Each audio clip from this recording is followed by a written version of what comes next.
I'm Arna Banerjee. I'm one of the anesthesia critical care faculty at Vanderbilt, and I work mainly in the ICUs, so all of the surgical ICUs and burn ICUs. I'm going to focus this on the modes of ventilation in a ventilator, not an anesthesia machine. So we'll talk about an overview of the modes of ventilation with basic mechanical ventilation. Unfortunately, there's not time to go into ARDS or acute lung injury or the studies or anything, that is data driven. With that, if you need something like that, reach out and we can do another session.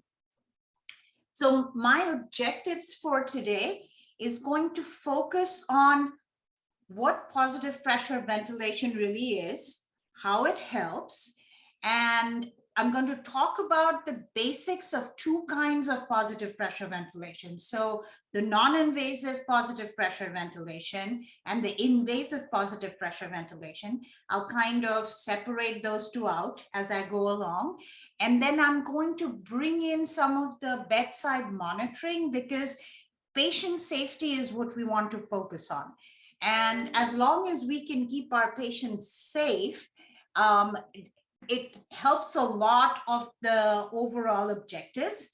And monitoring and these alarms and the flow volume loops and the curves on the ventilator really become very important. So where did it all start? I mean, this was way back in the 1940s and 50s where we had the polio outbreak. They built their first non-invasive one in Boston Children's Hospital. This was, as far back as the 1920s.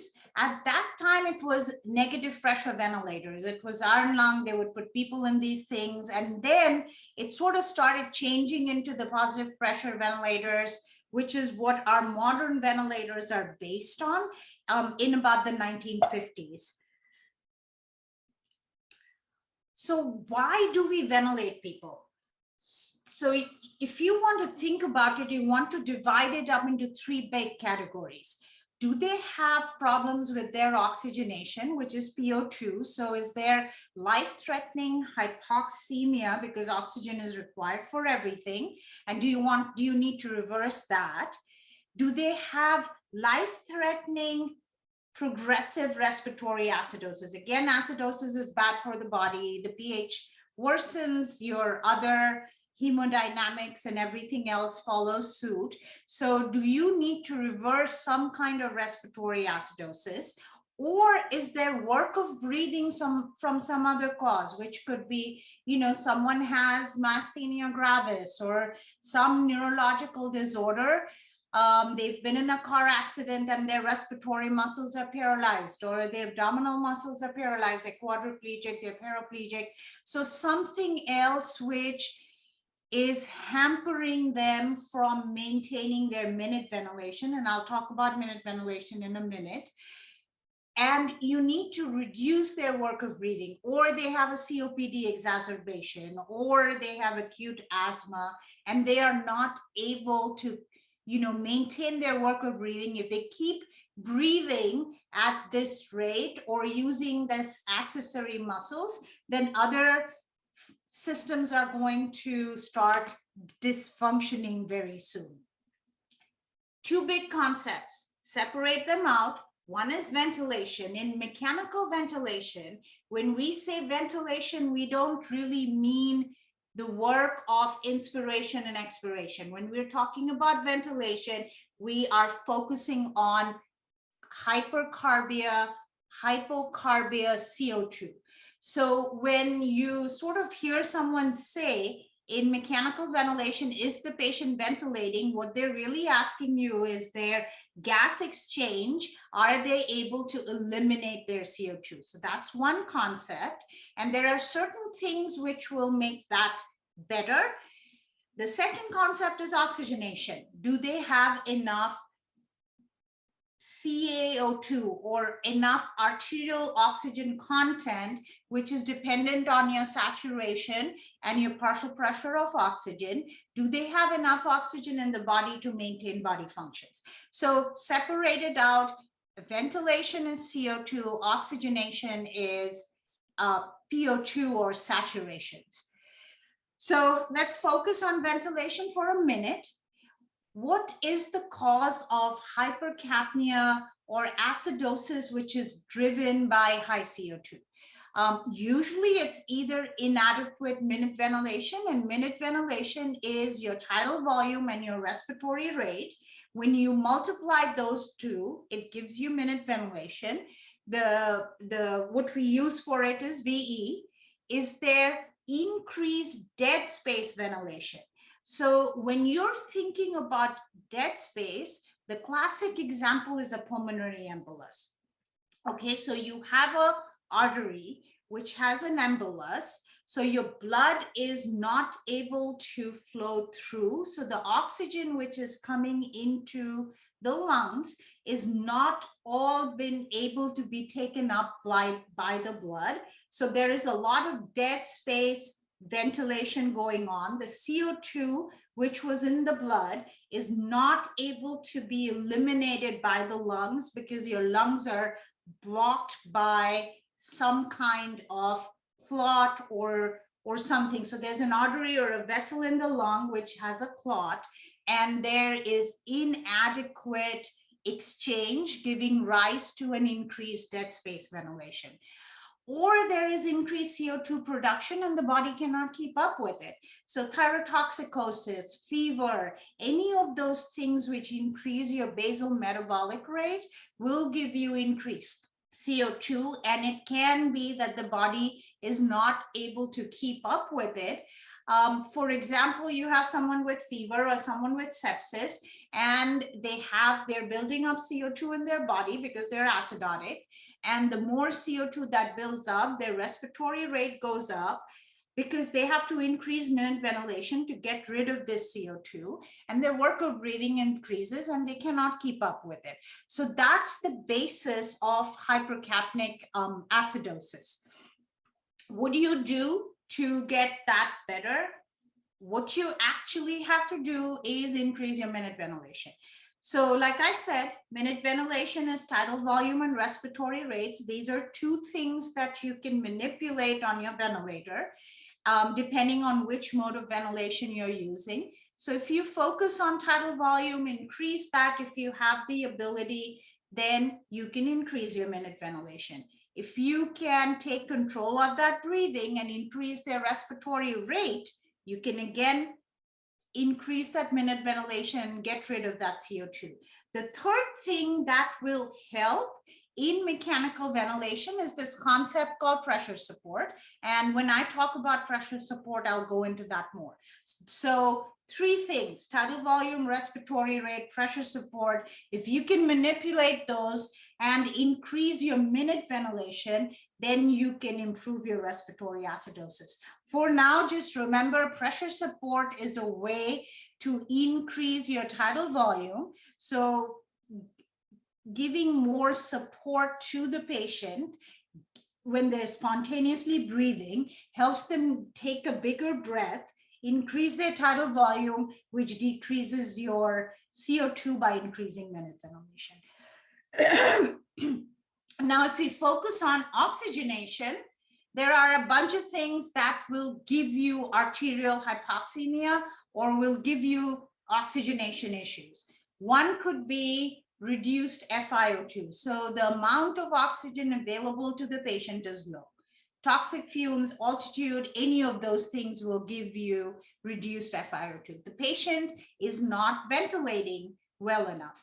So hypoventilation, they're not getting enough oxygen in, that can give you reduced oxygenation. Impaired diffusion. So again, just like we talked about pulmonary embolus, think about pulmonary embolus, which is dead space, or a shunt. So what happens in a shunt is, let's say you have alveoli which are collapsed and they're shut down. So you've got a blood vessel and you've got an alveoli, there's blood flowing through, but because your alveoli is collapsed and shut down, this CO2 doesn't come back into the alveoli and get out. The bigger thing is that the oxygen doesn't get into the blood. So that's what leads you to a gradient of oxygenation. So you have a lot of oxygen in the lungs because the patient's able to breathe it in, but because your alveoli are collapsed or some other reason for a shunt, that oxygen is not able to get into your blood, which leads you to this ventilation perfusion mismatching. So there's either lots of oxygen, but there's not enough perfusion, and you create a shunt phenomenon, or a dead space phenomenon, I'm sorry. So if you have lots of ventilation or lots of oxygen, but you don't have that perfusion, then you're going to create that dead space phenomenon. Or you could have lots of perfusion, so you have lots of blood flow, but your alveoli, for whatever reason, is not able to pick that CO2 back up or diffuse that oxygenation. You're going to create a shunt problem. But both of those are what we call ventilation perfusion mismatching. And you sort of think about it as a shunt or a dead space. The trick to remembering it is because, you know, they're kind of confusing. Pulmonary embolus is 2 words, and that's the classic example of a dead space. Dead space is 2 words. If you think about shunt, classic example is atelectasis, and they're both 1 word. So if you think about those pathophysiologies, you'll be able to put your VQ mismatch into the correct bucket. Just a quick and easy way to remember it. So shunting usually is there. If significant shunting is present, then your FiO2 requirement goes up. So all of those can give you decreased oxygenation. So how do you improve oxygenation? 3 ways of doing it. You can increase the amount of oxygen you're delivering to the patient, which is your FiO2. You can increase your PEEP, which is your positive end expiratory pressure, up to a certain value, which helps you with your oxygenation. You can increase your mean airway pressure. Some modes of ventilation will allow you to increase your mean airway pressure, or the things you do will increase your mean airway pressure. And when that happens, then your oxygenation is going to improve. So just to sum it all up, pathophysiology or physiology of respiratory failure, you can have increased compliance or decreased compliance with some respiratory diseases. Mainly decrease in your compliance and increase in your resistance is going to give you this ventilation perfusion mismatching. When that mismatch happens, the work of breathing is going to go up. Once the work of breathing goes up, the minute ventilation is going to go up, and the patient's going to start struggling. When they start increasing their minute ventilation, which is usually in a awake, spontaneously breathing patient, their respiratory rate, they're going to get fatigued. When they start getting fatigued, they'll either build up CO2 in their body or decrease their oxygen content in their body, which leads to your hypoxemia or hypercapnia. Neuromuscular diseases sort of sits by itself on its own bucket, because it also leads to fatigue and also leads to hypoxia, hypercapnia. Before we move on to the modes of ventilation, the things we have to remember is that there are certain problems and pitfalls that are associated with positive pressure ventilation. Whether it's non-invasive or invasive, you are going to reduce a venous return. You are going to reduce your afterload. You are going to create hypotension. You will create cardiac output.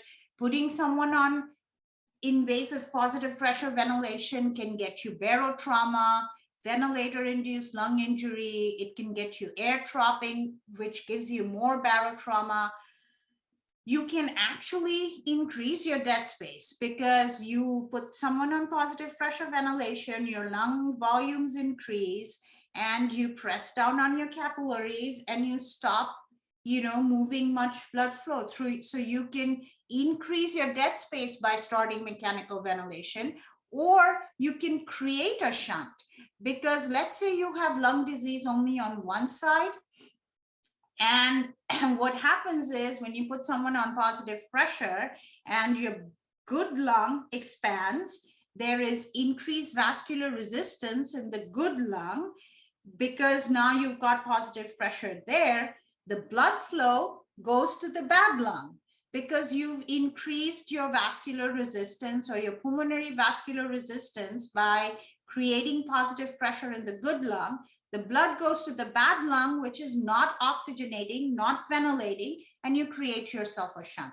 So you can actually make it worse initially when you start someone on positive pressure ventilation. So these are things, important things that you really want to remember when you start someone on either non-invasive or invasive positive pressure ventilation, so that you can deal with this before you can get them better. So what happens on the hemodynamics? If you have someone who is already, let's say, hypovolemic, you increase their intrathoracic pressure, that blood flow that is coming back to the lungs when that positive breath happens goes down, and your venous return goes down and your mean arterial pressure goes down. So it's very sensitive to positive pressure ventilation, especially if you have someone with right heart dysfunction, because that's where your blood is all coming back in. You increase your positive pressure, you have right heart dysfunction, the right heart is not able to deal with the blood in there anyway, and then you decrease the blood flow that is coming back to the lungs, you're going to make it worse. So you always sort of need to think about, do I need to get this person euvolemic or get their volume status normalized when I'm trying to put this person on positive pressure ventilation, or am I going to make my right side of the heart worse? The caveat is that when you have isolated conditions like systolic heart failure, congestive heart failure, sometimes in those cases you can actually improve your stroke volume. So what happens is your lung expands. This is not right-sided heart failure. I'm talking about systolic heart failure, congestive heart failure on the left side. Volume expands, it creates extra thoracic pressure, which then will help pump that blood flow out because it sort of decreases your afterload in your venous capacitance system. So again, very rarely does it happen, but that is why we talk about using PEEP with pulmonary edema. We talk about using PEEP with some kinds of congestive heart failure, because adding on that little bit of PEEP not only improves your oxygenation, it also helps improve that cardiac performance by decreasing your afterload a little bit. Again, doesn't work in all cases, so I'm going to caution you, this is isolated congestive heart failure where PEEP can make a difference if you're hypervolemic. Never works if you're hypovolemic. Okay, so generally speaking, with your airway pressure going up, your venous return will normally decrease. With your lung compliance, with your compliance going up, your venous return will normally decrease. And then similarly with chest wall stiffness, if you have someone who's obese and all of these changes happen, then your hemodynamic status is normally going to get better. With chest wall stiffness, remember that your total compliance of your thoracic cavity, so 1 divided by total compliance, is equal to 1 divided by your lung compliance plus 1 divided by your chest wall compliance. So that's where the chest wall compliance comes into play. The stiffer your lungs are, the worse it's going to be. So alveolar pressure and gas exchange, again, remember that PEEP is good, but all PEEP is not good, because at one point of time, if you compromise your hemodynamics with increasing your PEEP and your cardiac output starts falling, you're not going to help that patient. So at some point of time, PEEP becomes bad. So when we talk about PEEP, we talk about a lower inflection point and we talk about a higher inflection point. You want to keep them in between these two inflection points on the steep portion of the curve, because if you get past this higher inflection point, you're going to worsen it. If you're lower than the lower inflection point, you worsen it. So again, dead space tends to increase due to compression of alveolar capillaries, and creating more PEEP will give you ventilated but poorly perfused alveolar units, and also oxygen transport will start to decline because your cardiac output's going down. So again, important concepts to remember when you're starting anyone on positive pressure ventilation. So let's change gears and talk about non-invasive positive pressure ventilation first, which is basically when you're giving someone positive pressure ventilation using a machine, but you do not have an invasive airway in place, which is your endotracheal tube or your tracheostomy. So you have a mask on the face and you are providing positive pressure through that mask. And the way you do it is you flow this air in, creating a pressure in the lungs, which is called your inspiratory positive airway pressure. And when they breathe out, you start decreasing the flow. So the pressure in your lungs start going down to a certain level, which is basically what PEEP is or CPAP is, so continuous positive airway pressure. And that's what determines what your non-invasive ventilation is going to be. So you have airway pressure that delivers a breath, and you have an airway pressure which stops the alveoli from becoming compressed and becoming atelectatic. Okay, so two pressures, IPAP, EPAP, and you can set those with the mask. There are some advantages of non-invasive ventilation, and you know, in some cases you want to try non-invasive ventilation before you move on to the invasive kind. One is because, you know, people can maintain their normal functions. You don't buy the risks of sedation, which is like the worst problem that you can sort of give them when you start positive pressure ventilation. And then you don't get ventilator associated pneumonias, you don't have sepsis, you don't have delirium, and you then don't end up dying. So those are things that you can have advantages with if you have someone with non-invasive ventilation. There are some disadvantages. You can't do it if they cannot protect their airway. So you put someone on a mask and they throw up and they aspirate, and you give them aspiration pneumonia on top of everything else, you're going to make it much worse. So you have to choose your patients for non-invasive ventilation very carefully, because not everyone is going to tolerate it. So what are your uses for non-invasive ventilation, or where does it work? Usually with hypercapnic respiratory failure and COPD. Good thing to do. Cardiogenic pulmonary edema, you have a medical treatment, you've started someone on diuretics, whether it's Lasix or whatever you're using, they've come in with congestive heart failure, you give them Lasix, they're going to need, you know, 5 or 6 hours, they start making a lot of urine and their congestive heart failure improves and you get them better. You don't need to put a breathing tube in, you can get them on non-invasive ventilation just to improve their oxygenation for that little bit.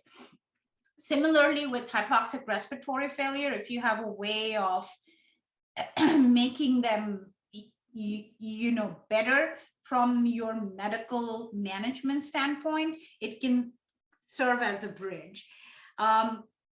Obesity, hypoventilation syndrome, someone with obstructive sleep apnea, sometimes you're going to use CPAP. We here use it a lot of times with folks who have a DNI status where they don't want to be intubated and we want to make things comfortable for them. So, you know, there are some select cases here that we would use it for. The only place it really works post-extubation as a bridge from extubation is this COPD population. So the COPDers, there is data to show that if you get them on BiPAP or CPAP, when you've taken the breathing tube out, their outcomes are a little bit better. So that's one area where you can, put them on BiPAP when you extubate them. Otherwise, it's not really a bridge to extubation in any instance. Contraindications, I'm not going to go through the list. You have the slides, look at it. The one I want you to really remember is if you don't have a mental status where they can reach up and pull that mask off when they're vomiting, you do not want to put that patient on non-invasive ventilation. You want that airway secured. Or if there is any risk of aspiration from a medical condition, you really don't want to put them on non-invasive ventilation. So you just want to remember that. How do you do it? You start with, your patient obviously has to be spontaneously breathing, and all you're doing is supporting every breath with flow of air and oxygen or whatever kind of gas mixture you're using. You want to start with a lower pressure, about 8 to 12 of inspiratory positive airway pressure.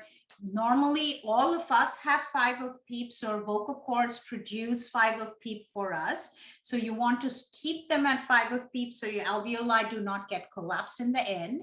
And then you start adjusting your oxygen to keep your saturations greater than 90%. Now, all of this is pre-COVID or non-COVID patients. In COVID patients, you change your oxygenation saturation levels to, I've even gone down to like 80 or 82% with my COVID patients because I don't need that kind of oxygenation with them.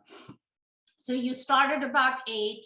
The max you would want to go up to is 20. And as long as your saturations are improving, you can keep them on non-invasive ventilation. So what is your success? Usually you want to give them 2 hours. You don't want to give them more than 2 hours. If they have improvement in their pH and their PCO2 or their oxygenation status within 2 hours, it works. If it doesn't, then you want to start thinking about, putting them on mechanical ventilation, putting them on a ventilator so that you can take care of them. So let's move on to indications and rationale for invasive positive pressure ventilation, where the first one is if you have an unprotected or unstable area, like you have someone in coma, which is one of the biggest reasons not to do non-invasive ventilation. You have hypercapnic respiratory acidosis, and their work is getting worse, their oxygenation is getting worse, and your non-invasive ventilation is not enough to maintain that, the efforts of breathing. You have hypoxic respiratory failure, or you are doing some kind of surgical or medical procedure that requires you to put a breathing tube in. So any of those will give you issues. So if you feel, now going back to your question that I'm reading it one more time, the guidelines from the Society of Critical Care Medicine say GCS less than 10 is a contraindication for using non-invasive ventilation. But you are a physician, you're at the bedside, you are able to look at someone's mental status and make that judgment for yourself. If you feel that they are protecting their airway at a GCS of 8, then yes, go ahead and put that non-invasive on. It's not a hard cutoff. It's a caution that people under a GCS of 10 may not be able to protect their airway. The Society of Critical Care Medicine kind of warns you that after a GCS of 10, you're going to start running it. So it's not a hard cutoff. That 10 is not a magic number. The goal is not to put anyone on positive pressure ventilation if you think they're not able to protect their airway. Okay, so again, moving on. We know that ventilators save lives, but the problem is ventilators are bad. give you barotrauma, they give you volume-induced lung injury, they give you volutrauma, they give you what's called atelect trauma. So you kind of want to be very careful about who you are doing. So then when we put someone on positive pressure ventilation, there's essentially two kinds of pressures that we're interested in. One is a dynamic pressure, which is your peak pressure, and the other one is a static pressure, which is your plateau. So the dynamic pressure is the highest pressure in the system anytime during the cycle, inspiration or expiration, and that pressure can give you barotrauma, which can, so you have a lot of pressure, intrathoracic pressure, whether it's from an obstruction, whether it's from a mucus plug, whether it's from a tamponade, pneumothorax, so any kind of obstructive disease can give you a very high peak pressure, which then will predispose you to having barotrauma. Again, no magic numbers, but people will usually say that you want to keep your peak inspiratory pressure somewhere lower than 35 or 40 to make it safe for the patient. The other pressure that we're really very interested in is called plateau pressure. So the way you want to think about plateau pressure is you have a breathing tube in, or there's an endotracheal tube in. The ventilator delivers a volume. At the end of inspiration, you stop any more air, right? You have them hold the breath at the end of inspiration. And if at that time where there's no air going in or coming out, you measure a pressure, that's the pressure that your alveoli is releasing.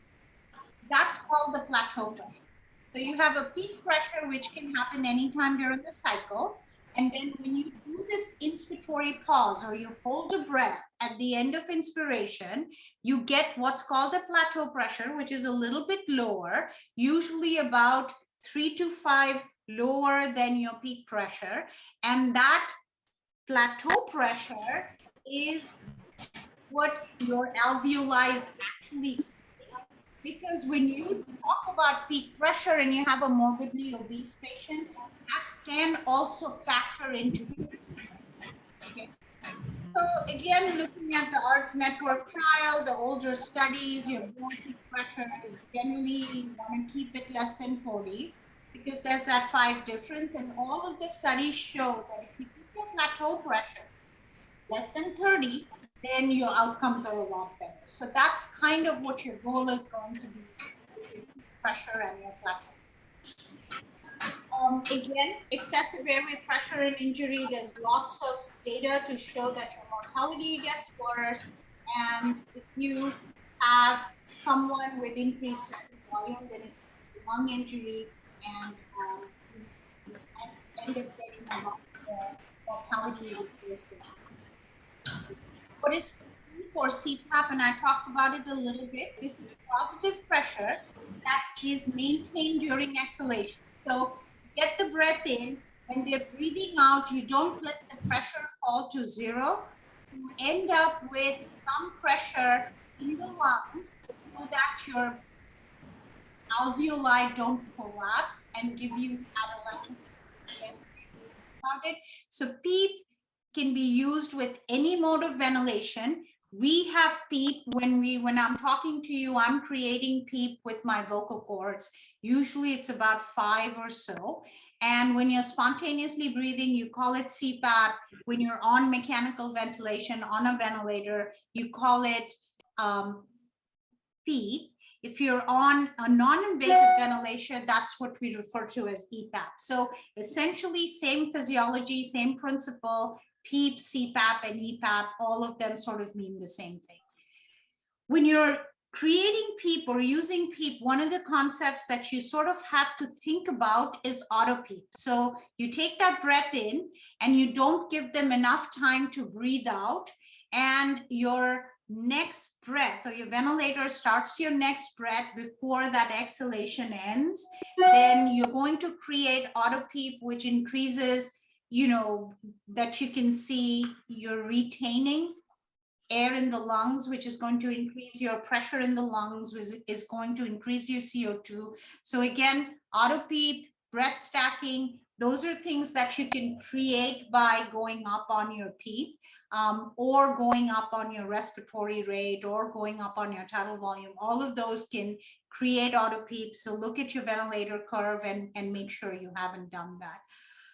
This is just an explanation of the auto PEEP. It's in your, I'm not going to go read through it so I can get through the modes of ventilation, but go ahead and read it when you have time. So I'm going to talk mainly about two modes of ventilation today. One is the pressure controlled mode of ventilation, which is pressure targeted ventilation. And I'm going to talk about volume targeted ventilation, which is volume control or assist control, and then talk a little bit about the combination modes, which is SIMV or pressure support. And SIMV is synchronized intermittent mandatory ventilation, and that can coexist with pressure support, and I'll explain those concepts to you in a second. Not going to go into PRVC, but I just want you to be aware there is this mode which is available on most ventilators nowadays, which is kind of the best of both worlds, where you are volume targeting, but you're pressure controlling, which is a pressure regulated volume control mode of ventilation. And you can decrease your barotrauma, volutrauma, all of those things with PRVC.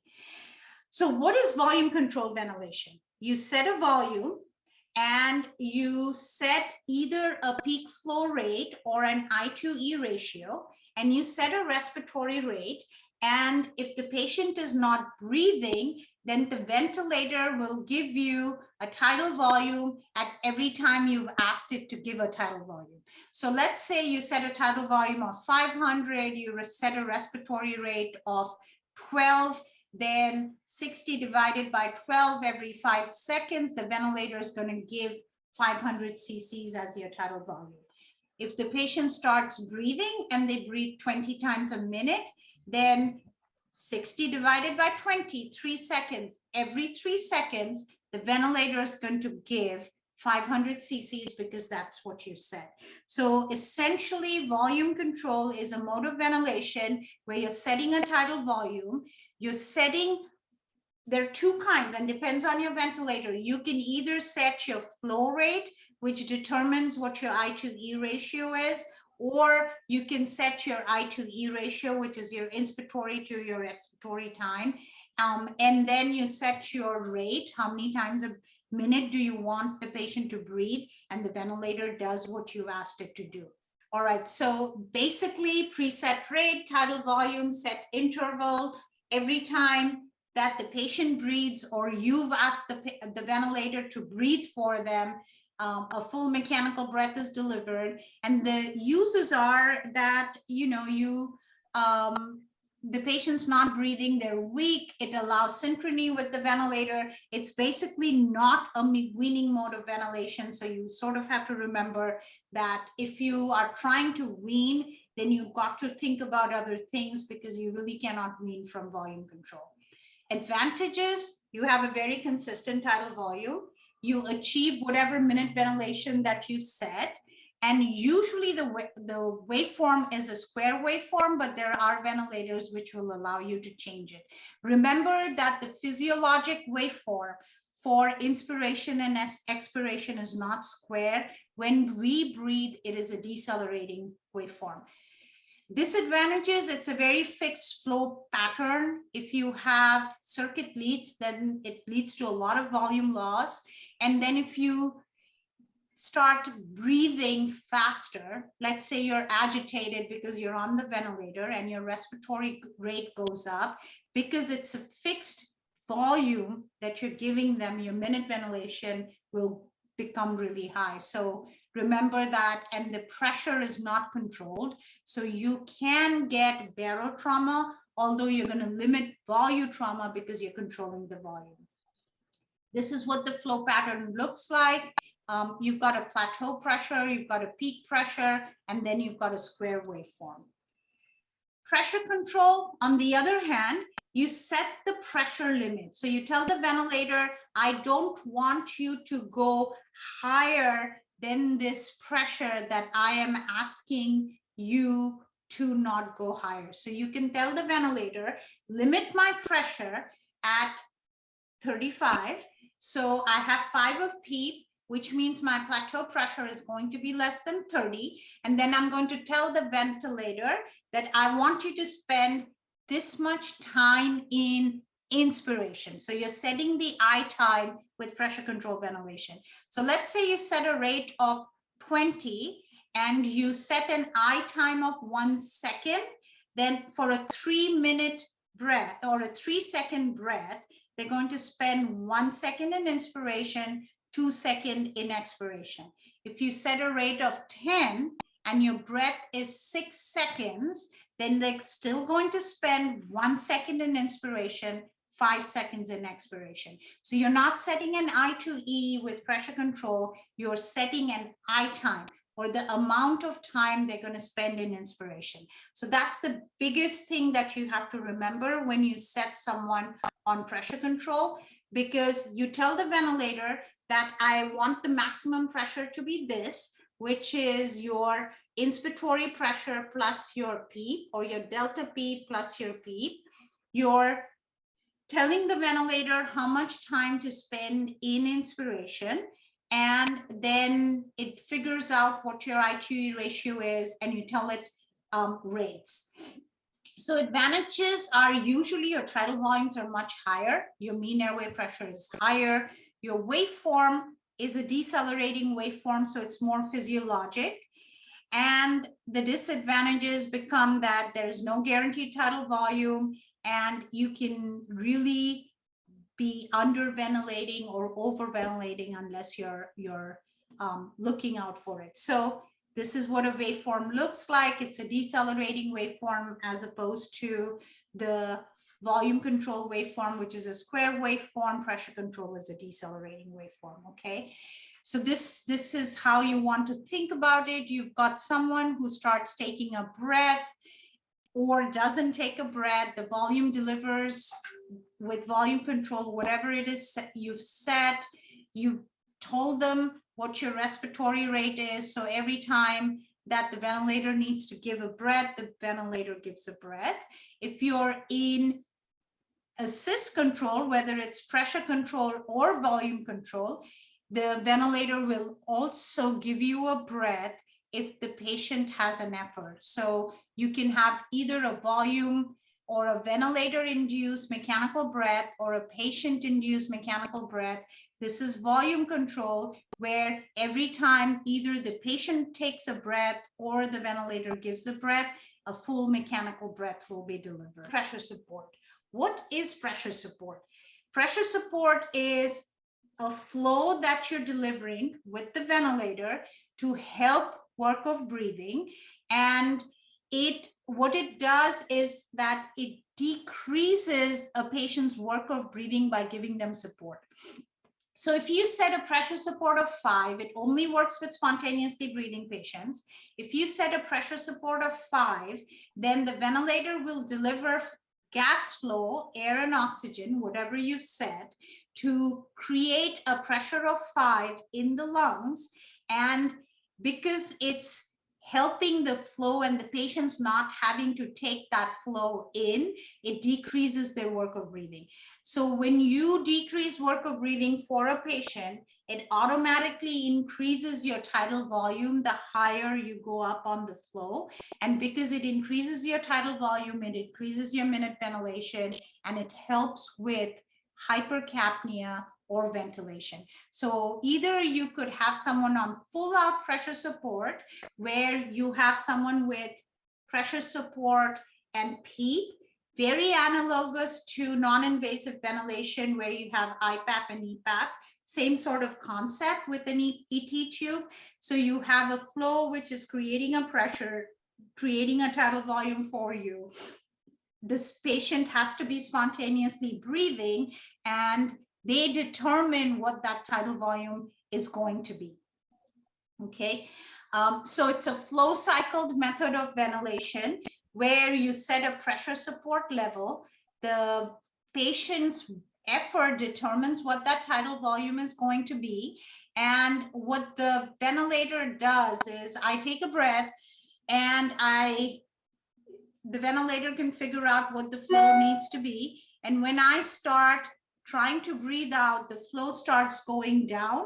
So when that flow starts going down, the ventilator can calculate 25% of the top flow that it measured. When it gets down to 25% lower than the top flow, then it decreases flow down to the PEEP level. So that's why it's flow cycled the way it decides when that expiration is going to start. SIMV is synchronized intermittent mandatory ventilation, where you allow spontaneous breaths in addition to the volume control breaths that you're doing. So you have patients who kind of have a mandatory period that so let's say you set a rate of 10. So every breath period is 60 divided by 10, 6 seconds. So if the patient was not breathing, then every 6 seconds they would get a breath, and they would get the volume control breath that, let's say, you've set.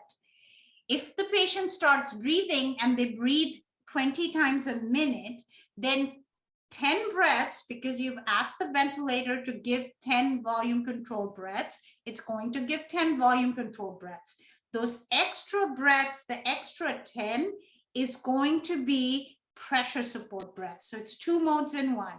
SIMV is the mode that you said, which may be volume control with pressure support. So it does both at the same time. It allows for some amount of spontaneous breathing, which allows for patients to be weaned off the ventilator a little bit faster.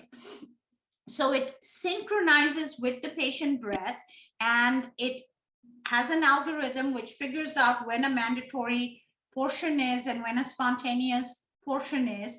If the patient tries to take a breath in the mandatory portion, mandatory time, then it gets a full mechanical breath.